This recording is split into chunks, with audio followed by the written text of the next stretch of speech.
Al pie del tiempo con Socorro Díaz.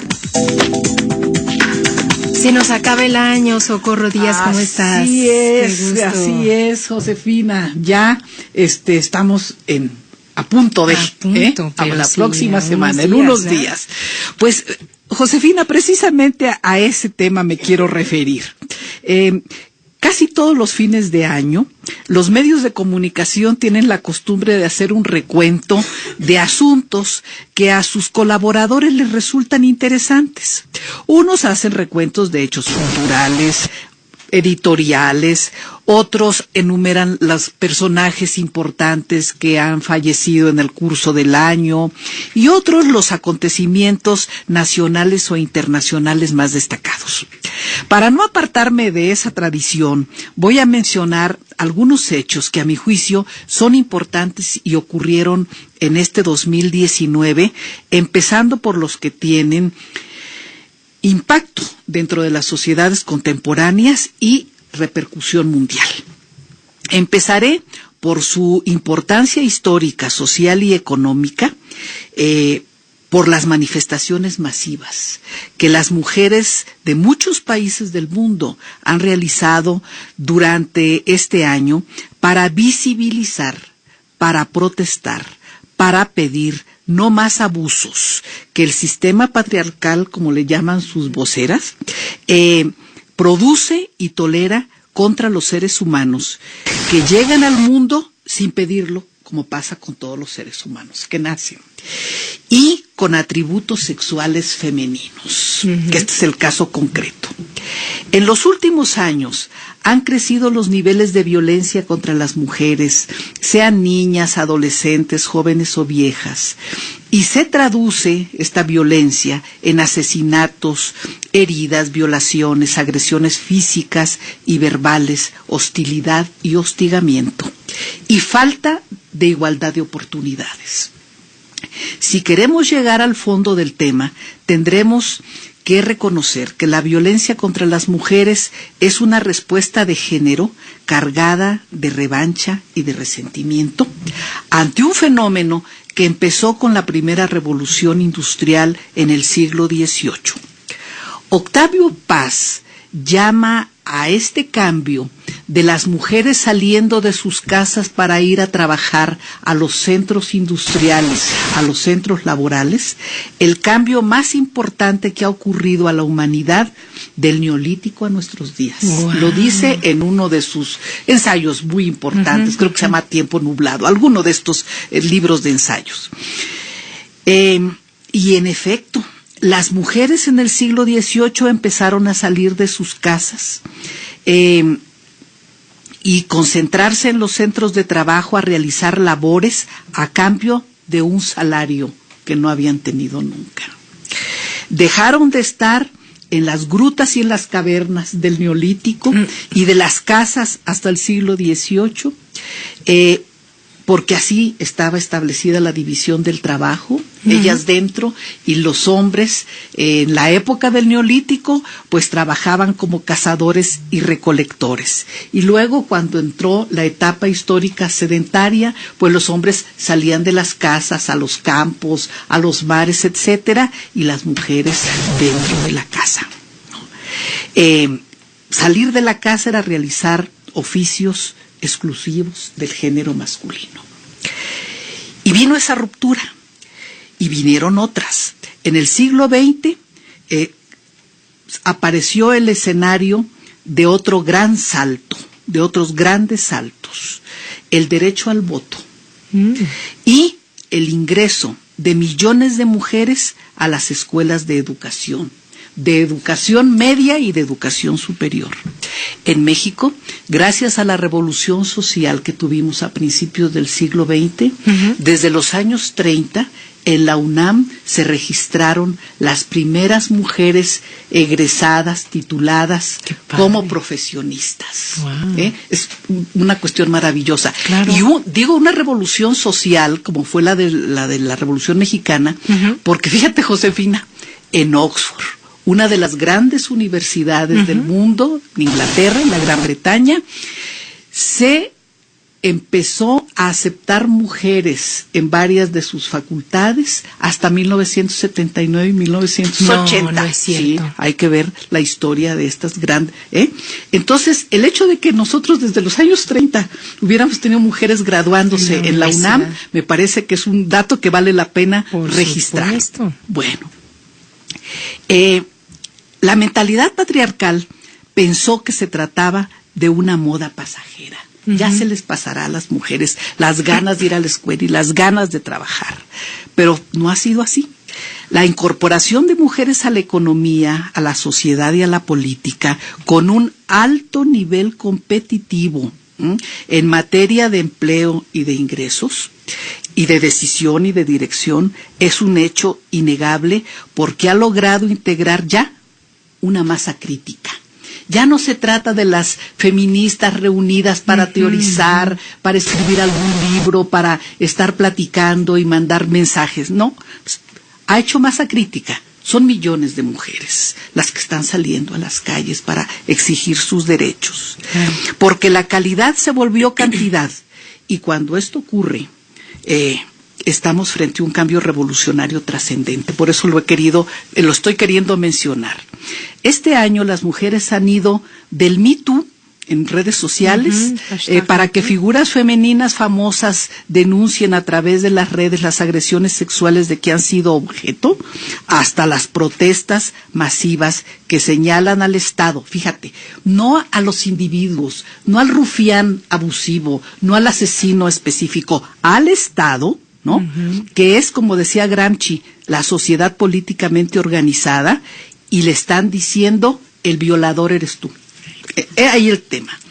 Y los dirigentes de los estados nacionales, los directivos de los consorcios internacionales y quienes ejercen el poder sobre las conciencias a través de medios que pueden llamarse escuelas, iglesias o medios de comunicación masiva, tradicionales y de última generación, están obligados a aplicar unos y a acrecentar otros y alentarlos cambios radicales para frenar la violencia y lograr que las mujeres, desde el nacimiento hasta su madurez, tengan respeto, igualdad de oportunidades y posibilidades de vivir sin violencia. Y todos estos poderes, el poder político, el poder económico y el poder sobre las conciencias, también están obligados a alentar que desde el nacimiento hasta la madurez se formen hombres nuevos, porque las mujeres nuevas ya nacieron y son multitud. Esto es lo que nos deja el 2019 y tenemos que tenerlo muy claro. El otro gran cambio aparecido con fuerza este año es la movilización contra el cambio climático. Cierto que la reunión de Madrid se quedó corta, pero el próximo año en Escocia, en Reino Unido, habrá otra para tratar el mismo tema con los dirigentes políticos de los grandes países del mundo.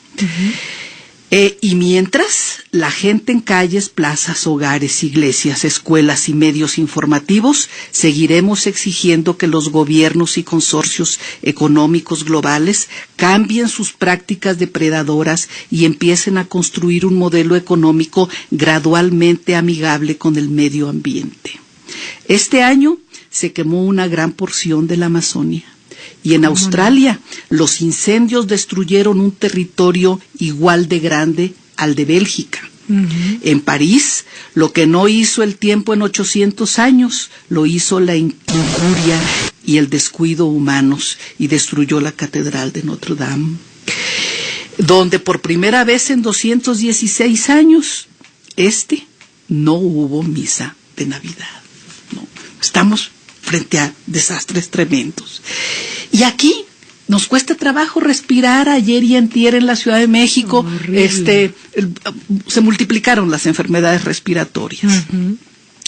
Y las inundaciones han desplazado a decenas de millones de seres humanos en diversas regiones de la Tierra, particularmente en los países asiáticos.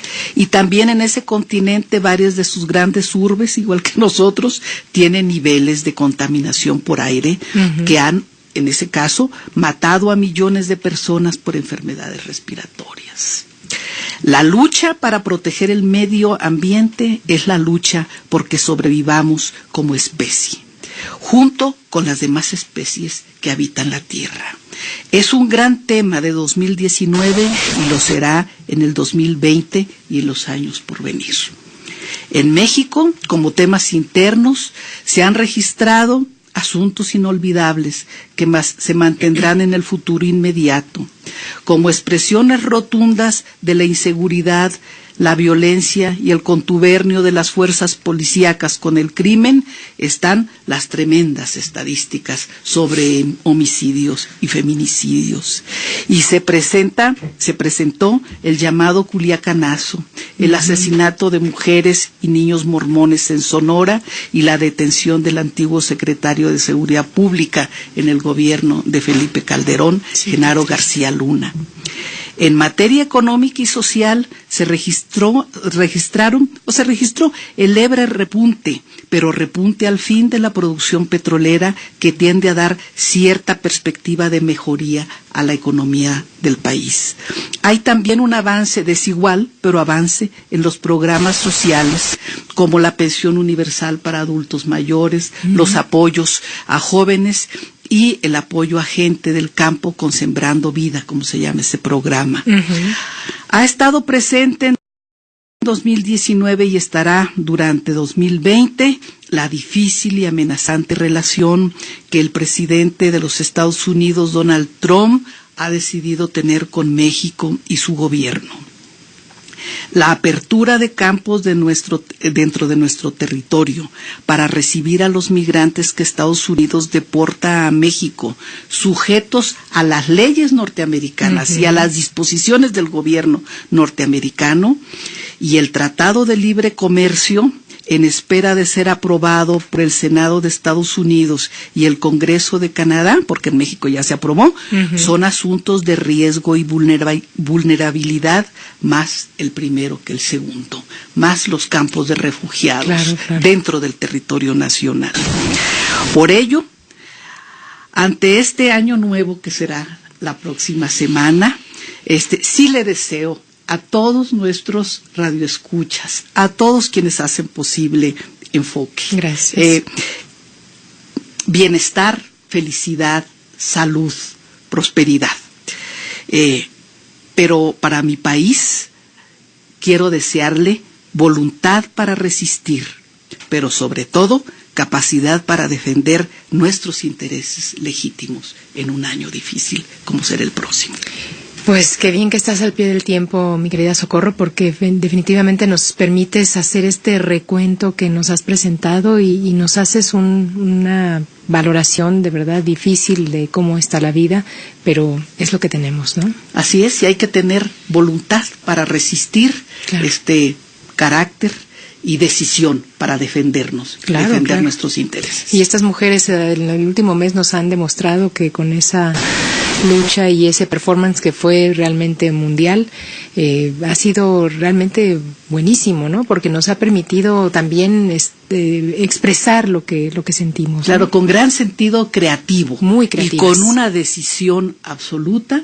Son millones las mujeres jóvenes, sobre todo, pero de todas las edades, que están en todos los países del mundo, algunas amenazadas como Turquía, porque allá se han entendido muy claro que el violador eres tú, no se refiere únicamente a individuos, no, a rufianes, a criminales, se están refiriendo al Estado que ha cerrado los ojos y ha dado la espalda a una ola de violencia contra las mujeres, porque las mujeres no somos una circunstancia pasajera como lo pensaron en los años 70, 80, ya se les pasará. No, hemos hecho masa crítica y hemos cambiado y queremos cambiar para mejor la circunstancia en la que estamos habitando. Pues tenemos un gran reto en este 2020. Gran reto. Muy bien, muchísimas gracias, Socorro, qué gusto que estés aquí.